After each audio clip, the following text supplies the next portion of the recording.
అందరికీ నమస్కారం. ఆంధ్రప్రదేశ్‌లో ఈ మధ్య కాలంలో మనం పెద్దగా ఉద్యమాలు చూసింది లేదండి. ఆఫ్‌కోర్స్ సమైక్యాంధ్ర ఉద్యమం చేశాము. అంతకుముందు అంటే మనమందరం పుట్టకముందు చాలా పెద్ద ఉద్యమం అంటే జై ఆంధ్ర ఉద్యమం సాగింది.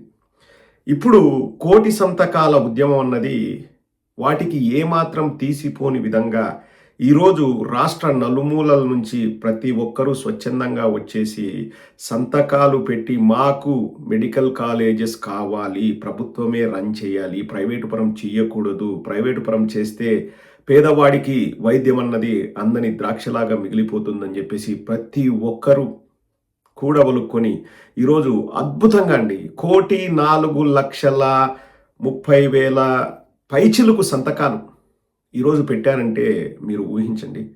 ఎవరో నాకు ఈరోజు ఫోన్ చేసి చెప్పారండి. మన పార్టీలోనే వెళ్ళిపోయాడు ఒక అతను చెప్పాడంట, ఇంపాసిబుల్, కోటి సంతకాలు అన్నవి ఇంపాసిబుల్ ఇంపాసిబుల్ ఇంపాసిబుల్ అని ఎక్కడో మీడియాలో చెప్పారు. ఈరోజు కోటి సంతకాలు కాదు, 1,04,00,000 సంతకాలు పెట్టారు అని చెప్పేసి. ఈ సందర్భంగా జగన్మోహన్ రెడ్డి గారు 1,00,00,000 సంతకాలతో మన గౌరవ గవర్నర్ అబ్దుల్ నజీర్ గారిని కలిశారు, వారికి సబ్మిట్ చేశారు. అలాగే ఇది ఇక్కడితో ఆగదు, కావాలంటే మేము కోర్టు తలుపు కూడా తడతామని చెప్పేసి జగన్మోహన్ రెడ్డి గారు మాట్లాడారు. ఈ సందర్భంగా జగన్మోహన్ రెడ్డి గారు వార్నింగ్ ఇస్తూనే మాస్ ర్యాగింగ్ కూడా చేశారు తెలుగుదేశం వాళ్ళని, మరీ ముఖ్యంగా చంద్రబాబు నాయుడు గారిని. ముందుగా జగన్మోహన్ రెడ్డి గారు ఎంత కృత నిశ్చయంతో వారు ఉన్నారో ఈ మాటలే తార్కాణమండి. ఒక్కసారి జగన్మోహన్ రెడ్డి గారు ఎంత పట్టుదలతో ఉన్నారో ఒకసారి వారి మాటల్లోనే వినండి. మనం ఇన్ని ప్రయత్నాలు చేసిన తర్వాత కూడా ఎక్కడన్నా కూడా చంద్రబాబు నాయుడు వినకుండా దీనికి ముందుకు తీసుకొని పోతే మాత్రం ఆ తర్వాత కాలేజీలు తీసుకున్నోని మాత్రం మనం అధికారంలోకి వచ్చిన వెంటనే 2 నెలలు జరగకమునిపై అందరు జైళ్ళలో ఉంటారు.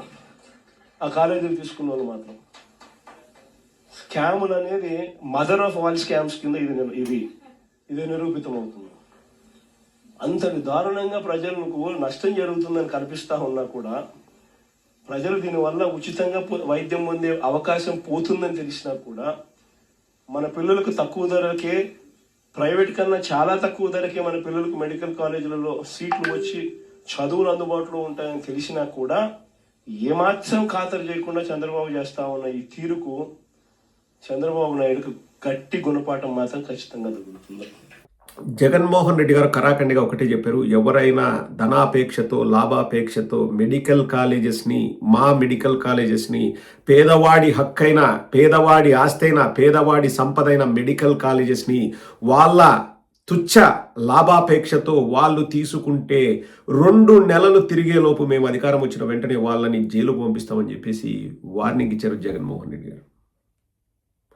డబ్బు వేరే విధంగా కూడా సంపాదించుకోవచ్చు, పేదవాడి ప్రాణం తాకట్టు పెట్టి డబ్బు సంపాదించాల్సిన అవసరం లేదు. చంద్రబాబు మనుషులకే చెప్తున్నాను, అవసరం లేదు. Let that be that way. ఇప్పుడు మనకు కావాల్సినన్ని బొచ్చుడు కార్పొరేట్ హాస్పిటల్స్ ఉన్నాయి, వాళ్ళు వైద్యం చేస్తారు. నేను ఎక్కడ కూడా ప్రైవేటు మెడికల్ కాలేజీలు, ప్రైవేటు హాస్పిటల్స్ అవి తక్కువని నేను ఎక్కడ కూడా మాట్లాడను. వాళ్ళు చేసే పనులు వాళ్ళు చేస్తుంటారు. వాళ్ళు లాభాపేక్షతోనే అవి పెట్టినా కానీ మంచి వైద్యం అందిస్తూ ఉంటారు. మనం ఎవరిని కూడా తప్పు పట్టడానికి వీల్లేదండి. ప్రైవేట్ మెడికల్ కాలేజీలు అయినా, ప్రైవేట్ హాస్పిటల్స్ అయినా దే డూ దేర్ బెస్ట్. కానీ వాళ్ళు పెట్టుబడి పెట్టేది వాళ్ళు డబ్బులు సంపాదించడానికి ఆశతోనే పెడతారు. లేకపోతే వాళ్ళు స్టాఫ్కి శాలరీస్ ఎట్లా ఇస్తారు, వాళ్ళు ఎట్లా మెయింటైన్ చేస్తారు, వాళ్ళ ఎలక్ట్రిసిటీ ఛార్జెస్, లేకపోతే ఎక్విప్మెంట్ ఛార్జెస్, లేకపోతే ఇంకొక బిల్లు ఎట్లా కడతారు? అన్ని బిల్లులు కట్టిన తర్వాత వాళ్ళు లాభాలను పొందుతారు. So that's a corporate style, అది కార్పొరేట్ స్టైల్ వర్కింగ్ అది. కానీ ప్రభుత్వ మెడికల్ కాలేజీలు ఎన్నున్నాయండి, ప్రభుత్వ ఆసుపత్రులు ఎన్నున్నాయి, వేళ్ల మీద లెక్క పెట్టచ్చు. అన్ని సౌకర్యాలతో ఎన్నున్నాయి, వేళ్ల మీద లెక్క పెట్టచ్చు. ఒక 5% అన్నా వైద్యం అనేది పేదవాడికి ఉండాలి కదండి. ఇవి కూడా ప్రైవేటు పరం చేస్తామంటే పేదవాడు ఎక్కడికి వెళ్ళాలి? రోగం వస్తే ఏట్లోకి పోవాలి నా పేదవాడు? నాకు నిజంగా బాధ అనిపిస్తుందండి. ఎంతోమంది పేదవాళ్ళకి ఏమి రోగం వచ్చిందో తెలియకుండా కూడా చచ్చిపోయిన వాళ్ళు లక్షల్లో కోట్లలో ఉన్నారు మన రాష్ట్రంలో స్వతంత్రం వచ్చినప్పటి నుంచి. వాళ్లకు మంచి వైద్యం మనం అందిస్తామంటే ఇంత ఏడుపు దేనికి? ఎవడో ఒక్కొక్కడు వస్తాడు, తాతకు దగ్గు నేర్పింటూ ఆడి ముఖానికి ఆడికి రూపాయిన్నర ఆలోచన తెలియదు, ఏం తెలియదు, అసలు ప్రైవేట్ పబ్లిక్ పార్ట్నర్షిప్ అంటే ఎవడికి కావాలా భయ్? ప్రైవేట్ పార్ట్నర్షిప్ ఎవడికి కావాలా? దేనికోసం? ఏ ప్రభుత్వం మెరుగైన వైద్యం అందివ్వలేదా? చేత కాదా? చేతగాని దద్దమ్మలు పరిపాలన చేస్తున్నారా? ఎందుకు అందివ్వలేరు మెరుగైన వైద్యం? ప్రభుత్వం ఎందుకు అందివ్వలేదు? ఒక నాకు ఎవరో మెసేజ్ పెట్టాడు ఇక్కడ ఫేస్బుక్లో, నువ్వు అమెరికాలో ఉన్నావు, అమెరికాలో ప్రైవేట్ కాదని. నేను ఎక్కడున్నాను తెలుసుకొని మెసేజ్ పెట్టు ఫస్ట్. నేను ఉండేది యూకేలో ఎన్హెచ్ఎస్ నేషనల్ హెల్త్ సర్వీస్ అన్నది 150 సంవత్సరాల కిందట పెట్టినది. ఫ్రీ. ప్రైమ్ మినిస్టర్ అయినా సామాన్యుడైనా ఒకే హాస్పిటల్కి వెళ్తారు. ఇది నేను చెప్పేది కాదు, ఆన్ రికార్డ్. అందరికీ వైద్యాలు ఫ్రీ. చిన్న రోగం నుంచి పెద్ద ఆపరేషన్ వరకు ఫ్రీ. వసతులన్నీ ప్రైమ్ మినిస్టర్స్కి ఎటువంటి వసతులు ఉంటాయో సామాన్యుడికి కూడా అవే వసతులు ఉంటాయి. ఎస్, దానివల్ల కొన్ని ఇబ్బందులు ఉన్నాయి. ఆపరేషన్ వెయిటింగ్ టైమ్స్ ఎక్కువ ఉంటాయి, లేకపోతే ఎక్కువ రోజులు వెయిట్ చేయాల్సి ఉంటుంది. ఎస్, నేను కాదనను. కానీ 95% గవర్నమెంట్ వైద్యం అయితే యూకేలో 5% ప్రైవేట్ వాళ్ళు ఉంటారు. ప్రైవేట్ వైద్యం చేసే వాళ్ళు కూడా ఉన్నారు, కానీ 5%. గవర్నమెంట్ 95% వాళ్ళే హాస్పిటల్స్ అవన్నీ రన్ చేస్తారు. మన ఆంధ్రప్రదేశ్లో దానికి రివర్స్. మనకు 5% కూడా గవర్నమెంట్ లేవు, 95% ప్రైవేటే. ఇంకా మళ్ళీ ఈ వచ్చిన గవర్నమెంట్ హాస్పిటల్ కూడా మళ్ళీ ప్రైవేట్ చేస్తామంటే ఇంకా పేదవాడికి నాణ్యమైన వైద్యం ఎక్కడ అందుతుందండి? పేద పిల్లలు విద్యను అభ్యసించాలంటే వైద్య విద్యను వాళ్ళు ఎక్కడికి వెళ్తారండి?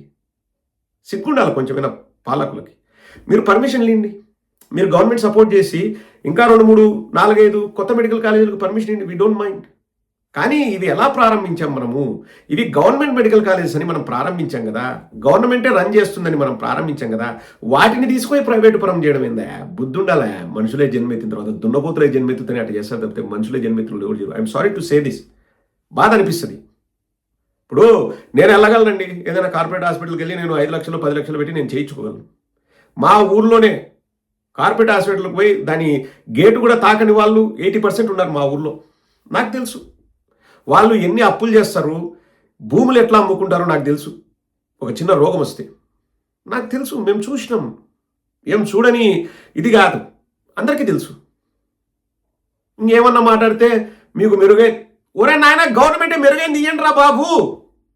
ఎందుకు చేయలేరండి? ప్రైవేట్ వాళ్ళు చేసింది గవర్నమెంట్ వాళ్ళు ఎందుకు చేయలేరు? ఈ ప్రశ్న నారా లోకేష్, చంద్రబాబు నాయుడు వాళ్ళు ప్రశ్న వేసుకుంటే సమాధానాలు వస్తాయి. ప్రశ్నే ప్రశ్నించుకోకుండా ఇంకా మేము చేయలేం, చేతులు ఎత్తేస్తున్నాం. ఇంక ఏం మనుషులు అనాలండి?